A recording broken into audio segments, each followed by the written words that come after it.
ये particular video हर किसी के लिए नहीं है। अगर आप अपनी कोई बुक लिखना चाहते हैं, अगर आप लिखने में इंटरेस्टेड हैं, अगर आप इंग्लिश में लिख सकते हैं, then watch this video till end, क्योंकि मैं अमेज़न की एक अपॉर्च्युनिटी के बारे में बात करना चाह रही हूँ, जो अमेज़न हर एक उस बिगिनर राइटर को देता है, जिसे अपनी बुक पब्लिश करनी है, लेकिन उस ब बुक को पब्लिश करने के लिए वो कुछ इन्वेस्टमेंट इस इनिशियल स्टेज में नहीं करना चाहते एंड ऑल्सो अमेज़न की जो क्वालिटी है कि आपको बुक की कोई इन्वेंटरी नहीं मेंटेन करनी पड़ेगी, बुक प्रिंट ऑन डिमांड लोगों के पास तक पहुँचेगी, वो सारी चीज़ें इसमें है। प्लस आपको एक प्राइज़ भी मिलेगा अगर आप उसमें जीत गए तो। जीतना ना जीतना एक और बात है, बट इसमें पार्टिसिपेट करके आपकी स्किल डेफिनिटली इम्प्रूव होगी। ये जो पर्टिकुलर नोटिफ़िकेशन है ना, आई एम श्योर ये आपने भी देखा होगा, बट इसके अंदर में है क्या, हमने जानने की कोशिश नहीं की, मैंने भी इसे ओवरलुक किया था। बट ये बहुत इंटरेस्टिंग है, मैंने थोड़ा-सा जब इसे पढ़ा, इसमें सिंपली लिखा हुआ है 2025 केडीपी लिटरेरी प्राइज़। तो ये एक कॉम्पिटिशन है जिसमें हर एक उस स्टोरी टेलर को एक अपॉर्चुनिटी मिलती कि वो अपनी स्टोरी को लोगों के साथ तक शेयर करे एंड वो जो शेयर करेंगे वो किसी एक कंट्री तक लिमिटेड नहीं है, वो ग्लोबल आप शेयर करने जा रहे हैं। ये मैसेज पढ़ के हमको क्लियरली पता चल रहा है कि कब से कब तक के लिए है। आप देख सकते हो ये 1 मई से स्टार्ट हो रहा है और 31 अगस्त को कंप्लीट हो रहा है। इट मीन्स कि इस पर्टिकुलर ड्यूरेशन में आप अपनी बुक को अपलोड कर सकते हैं इस पर्टिकुलर कॉम्पिटिशन में पार्ट लेने के लिए। अब यहाँ लिखा हुआ है participation rules, prizes and selection process vary by language. तो और यहाँ पे ये भी दिया हुआ है कि ये English, French, German, Italian and Portuguese में है, स्पेनिश में भी है। तो हमारे लिए तो बेस्ट ऑप्शन इंग्लिश ही है। अगर हमें 2 लैंग्वेजेस आती है तो वो हो सकती है हमारी first tongue and then English. इसके अलावा अगर आपको आती है तो डेफिनेटली आप इसमें पार्टिसिपेट कर सकते हो। It's just up to you. तो एक बार ये पेज चेक कर लेते हैं, क्या सारी डिटेल्स हैं यहाँ पे। तो यहाँ पे हमें इसमें जाना पड़ेगा। सो आप देख सकते हैं Kindle story teller 2025 is open for entries. तो ये ओपन है, किंडल ने ओपन कर दिया है न्यू एंट्रीज के लिए पाथ। आप उसमें जाकर के अपनी बुक को, अगर आपके पास पुरानी कोई स्टोरी लिखी हुई है तो आप उसे पब्लिश कर सकते हैं एंड जो बाकी डिटेल है उसे देखिए। और ये जो पर्टिकुलर लाइन है इसे आप ध्यान से देखिए। हाँ, यहाँ पे एक प्राइज़ है उसके बाद, बट वहाँ पे जो उन्होंने लिखा है कि ये हर एक जॉनर के लिए ओपन है। फ़िक्शन, नॉन फ़िक्शन, सारा कुछ, सस्पेंस, साइ-फाई, रोमांस, सारे के लिए ये ओपन है। ऐसा कोई जॉनर स्पेसिफ़िक नहीं है। एंड उसके बाद है कि आपको जो पब्लिश करना है वो किंडल के थ्रू ही पब्लिश करना है। ये इसके रूल्स में मेन इम्पोर्टेंट चीज़ है।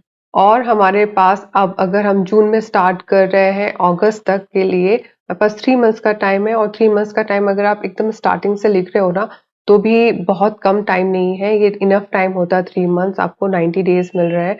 और कैसे हम लिख सकते हैं, मे बी मैं एक डिटेल में एक दूसरा वीडियो बनाऊँगी।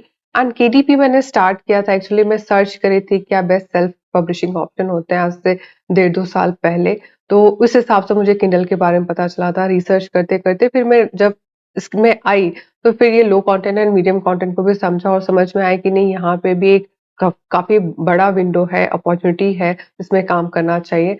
तो जो मेरी राइटिंग प्रोसेस थी, तो वो बहुत पहले से बहुत स्लो चल रही थी, मैं उतना ध्यान नहीं दे पा रही थी राइटिंग में, बट मैंने किया। बट सोनी मैं सेल्फ पब्लिश्ड ऑथर बन जाऊँगी, एक सेल्फ हेल्प बुक लेकर आ रही हूँ और वो बुक मैंने पर्टिकुलर 1 ईयर में नहीं लिखी, वो बुक स्टार्ट की थी मैंने कोरोना टाइम पे और वो अब जाके कंप्लीट हुई है। तो इट डज़न्ट मीन कि वो उसको लिखने के लिए 4 साल लगे, 5 साल लगे, ऐसा नहीं है। स्टार्ट किया, बंद कर दिया, स्टार्ट किया, बंद कर दिया। मैक्सिमम राइटर्स ऐसे ही करते हैं। उनकी टॉप प्रायोरिटी में नहीं आती। अगर आप एक हैबिचुअल राइटर नहीं हो तो ये आप फेस करोगे। बट आप कैसे इसे स्मार्टली प्लान आउट कर सकते हैं, कैसे आप अपने ऑडियंस को, अपने रीडर्स को अच्छा वैल्यू दे सकते हैं और उसके साथ-साथ आपकी जो टाइम, मनी एंड एफर्ट लगती है, उसे भी आप कितने स्मार्टली मैनेज कर सकते हैं। आज के टाइम पे एआई के थ्रू एंड अदर रिसोर्सेज़ के चलते ये पॉसिबल हो पाया है। वो कैसे हुआ है हम थोड़ी देर बाद देखेंगे और कुछ और वीडियोज़ में देखेंगे। सो अभी तक हमें पता चल चुका है, टाइमलाइन पता चल चुकी है, हमें ये पता चल चुका है कोई भी जॉनर हम ले सकते हैं और उसके साथ हमें ये पता चल चुका है कि यहाँ पे लैंग्वेज का रिस्ट्रिक्शन है हमारे लिए इंग्लिश। अगर आपको फ्रेंच, स्पेनिश या और भी कोई अदर लैंग्वेज आती है जो स्टार्टिंग में उन्होंने बेस में दी थी, तो आप कर सकते हो। उसके बाद ये क्या कह रहे हैं कि जो रिक्वायरमेंट है, यहाँ पे वही चीज़ लिख रहे हैं, है ना? और वो यहाँ पे क्या लिख रहे हैं आप उसे पढ़ सकते हैं, ये बहुत इंपॉर्टेंट पॉइंट है। Add a keyword to your meta data to enter the contest at storyteller UK 2025 in the keyword meta data. ठीक है, ये आपको कीवर्ड में देना है, तभी Amazon को पता चलेगा कि ये जो आप पर्टिकुलर बुक पब्लिश कर रहे हैं वो बुक आप एक कंपटीशन के लिए बुक पब्लिश कर रहे हैं, तभी वो जान पाएगा। ठीक है, publish in E book and paperback, आपको ये दो फॉर्मेट में करना है। यहाँ पे हार्ड कवर के बारे में उन्होंने बात नहीं की है। फिर उसके बाद उन्होंने ये भी कहा है कि एनरोल केडीपी सिलेक्ट, और केडीपी सिलेक्ट में आपको एनरोल होना पड़ेगा, उसकी प्रोसेस है। फिर उसके बाद जो प्राइस देख रहे हैं, जो विनर का प्राइस है वो है 20K यूरो। और फाइनलिस्ट अगर है, अगर आप नहीं भी जीत पाए तो अगर आप फाइनलिस्ट है तो आपका जो आपके जो बुक है किंडल उसको प्रमोट करेगा। किंडल ओएसिस ई रीडर क्या है, ये इसके बारे में मुझे ज्यादा जानकारी नहीं है, बट मैं समझ रही हूँ कि किंडल आपकी बुक को प्रमोट करेगा, ज्यादा से ज्यादा लोगों तक पहुंचाएगा। एंड ये है लास्ट ईयर के विनर मिस्टर जेरी। तो इन्होंने क्या लिखा है, इनका एक तो फिक्शन मुझे लग रहा है, साईफाई लग रहा है, आप के इंटरेस्ट के ऊपर डिपेंड करता है। मैं इस पर्टिकुलर कंपटीशन में पार्टिसिपेट करूंगी, क्योंकि इनिशियली मुझे नहीं पता था कि किंडल ऐसा कोई कंपटीशन ऑर्गेनाइज करता है, और क्योंकि किंडल कर रहे हैं तो आई ट्रस्ट, मुझे इस पर्टिकुलर कंपटीशन में पार्टिसिपेट करना है। नो मैटर व्हाट, मेरी बुक पब्लिश होने के बाद उसका क्या सेल होता है नहीं होता है मुझे नहीं मालूम, क्योंकि हम एक बहुत बड़े प्लेटफॉर्म पे कॉम्पीट कर रहे हैं, तो मुझे नहीं मालूम। बट ऐसे कुछ आइडियाज मेरे माइंड में हैं जिसे मैं पब्लिश करना चाहूंगी और उसमें मैं मेहनत करना चाहूंगी। तो that was my core thought कि मैं मेरे जो आइडियाज हैं, जो मेरे कोर थॉट्स हैं, उसको मैं बुक फॉर्म में कन्वर्ट करूं और पब्लिश करूं। उसी एक पर्टिकुलर चीज ने मुझे किंडल तक लेकर आया। तो अब जब मुझे पता है तो मुझे वो पार्टिसिपेशन डेफिनेटली करना है। और यहाँ पे फाइनलिस्ट के बारे में बता रहे हैं, देख सकते हैं, और उसके पहले के भी विनर्स के बारे में बता रहे हैं। सो मोरलेस ये पेज एंड हो रहा है। तो हमने देख लिया कि हमें क्या करना है।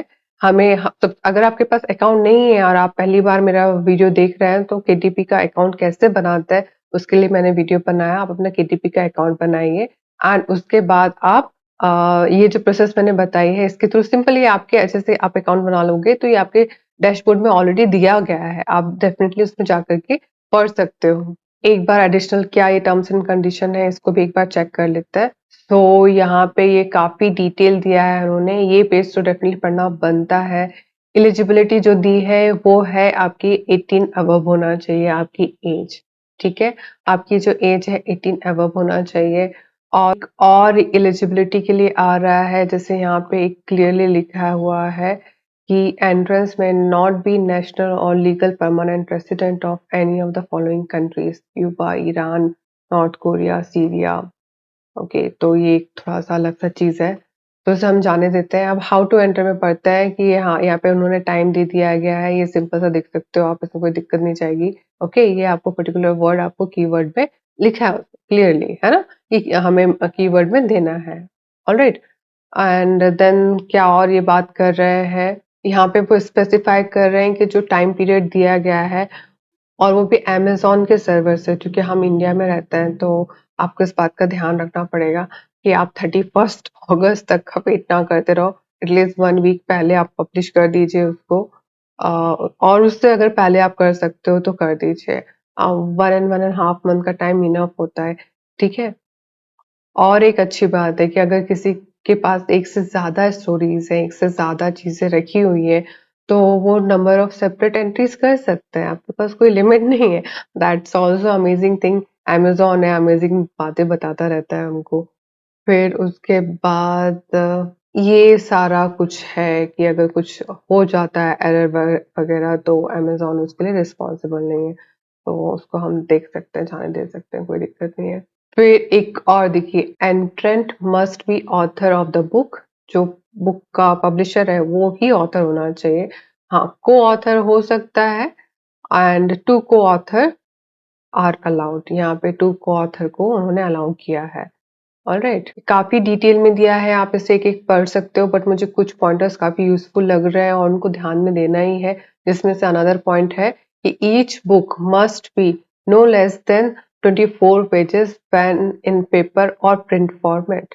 आपकी बुक जो 24 पेजेस से कम नहीं होना चाहिए। इससे हमको ये पता चल जा रहा है कि इन्होंने जो word limit as such word limit नहीं दी है हायर की, बट जो मिनिमम है उसको उन्होंने डिफाइन कर दिया है कि 24 से 25 पेजेस से कम की आपकी बुक नहीं होना चाहिए।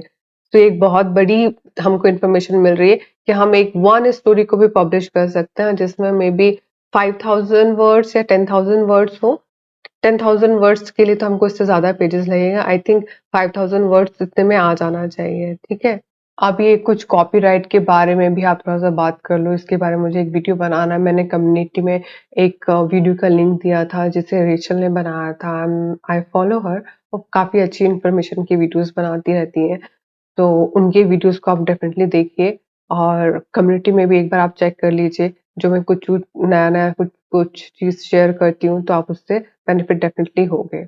अब ये क्या बोल रहे हैं कि यहाँ पे आपका जो है कोई थर्ड पार्टी नहीं होना चाहिए, क्लियरली बोल रहा है ये। देखिए, देख रहे हैं आप यहाँ पे वो क्लियरली बोल रहे हैं कि ये किसी का एंटरन हैज़ नॉट असाइन्ड और licensed any right in the book and no previous version of the book has previously been published anywhere in the world in any language. ये स्पेसिफाई कर रहा है, हमें इसका ध्यान रखना है और इन्हीं सारी चीज़ों का हम ध्यान नहीं रखते हैं तब हमारी बुक या तो ब्लॉक होती है, अमेज़न का अकाउंट ब्लॉक होता है। तो जो अपॉर्च्युनिटी है उसकी गाइडलाइन को अगर आप फॉलो करते हैं, तो आप उससे जो बेनिफिट है definitely you are going to reap out those benefit otherwise you are going to lose such a good opportunity. फिर स्क्रॉल डाउन करने पर जजिंग प्राइजेस ये सारा कुछ बता रहा है, grant of rights, additional terms ये सारा कुछ दिया है, आप इसको पढ़ सकते हो। बट बॉटम लाइन ये है कि आपको बुक प्रिपेयर करनी है। अब बात आती है बुक को हम प्रिपेयर कैसे करें जब हमारे पास कम से कम टाइम है और इससे पहले हमने बुक नहीं लिखी है तो। तो जैसे मैंने आपको पहले बताया कि मैंने केटीपी की जर्नी जो स्टार्ट हुई है वो मेरे इंटरेस्ट से स्टार्ट हुई है कि मुझे एक सेल्फ पब्लिश्ड ऑथर बनना था। तो मैंने सिर्फ केटीपी से ही रिलेटेड वीडियो या फिर उन यूट्यूबर्स को नहीं फॉलो किया जो सिर्फ केटीपी के बारे में बात कर रहे थे, मैंने उनको भी फॉलो किया जो राइटर, घोस्ट राइटर या फिर क्रिएटिव राइटिंग के बारे में बात करते हैं। उसमें से एक है मिस्टर निकोलस कोल एंड इनका ये जो पर्टिकुलर वीडियो है कोई भी बिगनर हो वो आपको इतना समझा देंगे कि आपकी जो बुक अगर आप बुक लिखना चाह रहे हैं तो बुक को आप कैसे डिवाइड कर सकते हैं एंड कितने कम टाइम पे आप लिख सकते हैं। बेसिकली अगर आपके माइंड में ये आइडिया है कि आपको 20,000 वर्ड्स की एक फिक्शन बुक लिखनी है जो आप कम टाइम पे लिखना चाहते हैं, एक आइडिया है उससे आप उसको कन्वर्ट करना चाहते हैं बुक पे, तो 20,000 वर्ड्स की बुक हमको नाम सुनने में बड़ा लगता है, लेकिन जो राइटर्स होते हैं उनको पता होता है कि 30,000 या फिर 30,000 से ऊपर जो बुक होती है उसके बाद उसको ही हम हाई कंटेंट बुक बोलते हैं। 20,000 10,000 तक की जो बुक्स होती है वो कुक बुक्स या फिर हेल्थ से रिलेटेड जो बुक्स आती हैं उसमें आती है। अभी तक यही पैटर्न मैंने ऑब्जर्व किया है। इसके अलावा अगर कुछ और भी चीजें हैं तो अभी मुझे उतना नॉलेज नहीं है। मैं आपको ये चीज क्लैरिफाई कर देती हूँ। तो ये यहाँ पे अगर आप इसको 4 मिनट के आसपास देखेंगे ना, तो 4 मिनट के आसपास आपको देखने पे आपको क्लियर पता चलेगा कि वो कैसे आउटलाइन कर रहे हैं इसको। ये स्टार्ट कर रहे हैं कि पहली चीज तो ये आपको बता देंगे कि ये कितने स्टेप्स में आप लिख सकते हो बुक को और एक ही बुक में कितने चीजें आना चाहिए। ऑलराइट, फिर उसके बाद ये बात करता है, ये यहाँ पे आप बात करते हैं कि उन्होंने 60,000 वर्ड्स की बुक के बारे में बात कर रहे हैं, तो वो बता रहे हैं कि 10 चैप्टर्स अगर आप लेते हैं 60,000 वर्ड की बुक के लिए तो 10 चैप्टर में ईच चैप्टर में सिंपल सा मैथ अगर किया जाए तो आपके 6,000 वर्ड्स आने चाहिए, है ना? तो उस हिसाब से आप कर सकते हो। जैसे देखा जाए तो हम जब कोई भी बड़ी से बड़ी स्टोरी या फिर कोई बड़ी से बड़ी इवेंट के बारे में बात करते हैं तो हम उसको भी कम से कम लाइन्स में लेकर आ सकते हैं। जैसे रामायण हो गई या महाभारत हो गई, अगर आपसे पूछा जाए कि इसे अगर आपको करना है, आपको कम से कम वर्ड्स में लेकर आना है, तो अगर आप 10 लाइन्स में इसको डिफाइन कीजिए तो क्या होगा? तो अपने ब्रेन में सोचिए कि वो 10 मेन इवेंट क्या थे उस स्टोरी के। वो 10 मेन इवेंट ही आपके चैप्टर्स हैं वहां पर, ओके?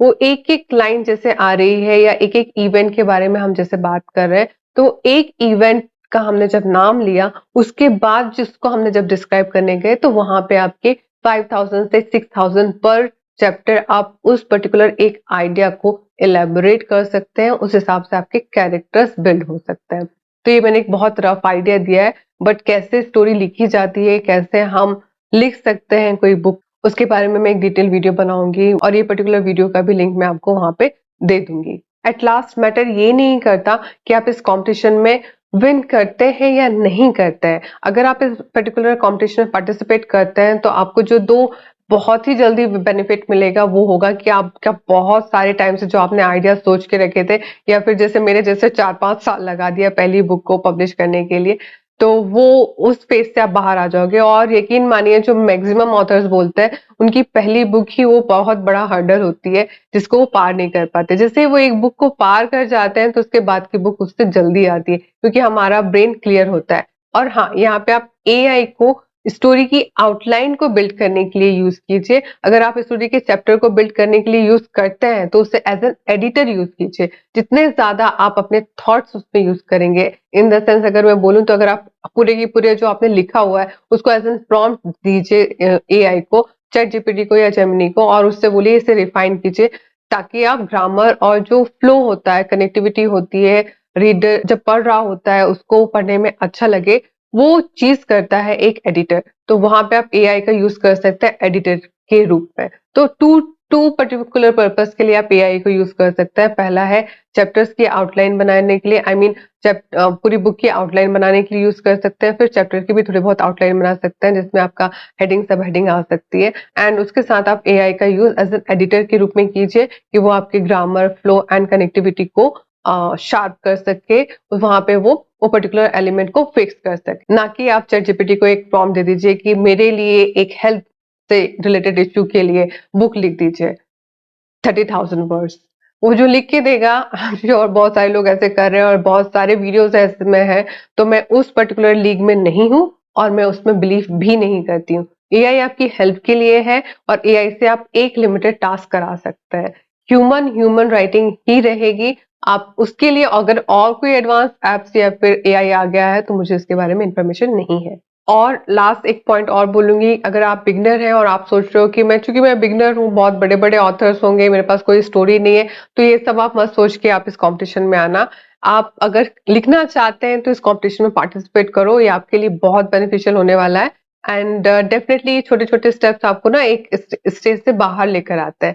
ये मेरा सोचना है और अगर आपको लगता है कि ये पर्टिकुलर वीडियो ने आपकी कोई हेल्प की, आपको इन्फॉर्मेशन दी है जिसके बारे में आपको नहीं पता था, तो प्लीज़ इस वीडियो को शेयर कीजिए एंड ज़्यादा से ज़्यादा लोगों तक पहुँचाइए। Thanks for watching, see you in my next video, until then bye, take care.